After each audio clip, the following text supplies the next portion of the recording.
Sorry, man, I'm late, man. There's no need to call this a point. Let's incwadi yakho ngicheck. Bheka angifuni incwadi yakho uyilethe. Let's incwadi. Okay, man. Yo. Into engi-understand ngathi ukuthi usayelana esikoleni fawubhali.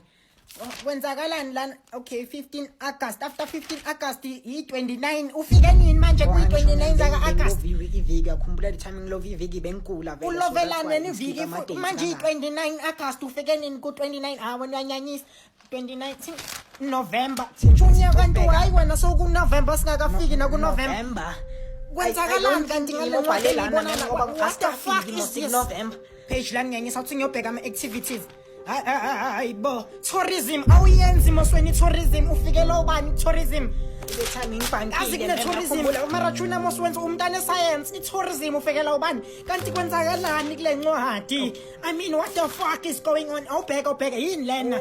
Ngitshela wena ukuthi yini lena? Upside down yazi incwadi yami why vele. Awubona ukuthi incwadi upside down. Hayibo, i-maths lit mos lena awuyenzi pure maths business. Yes, ma'am. Kune business i-maths lit kwenzakalani kanti kule ncwadi yani lena? Like incwadi yani uwenza nesizulu esikoleni lesa sikho nesizulu. Kanti yini ngawe? Kwenzakalani? What the fuck? Uzeleni la June? Uzeleni? Life science, ma'am. Incwadi yani lena? Incwadi yani lena? Accounting. Phuma boy, phuma. Ungasaphinda ubuye.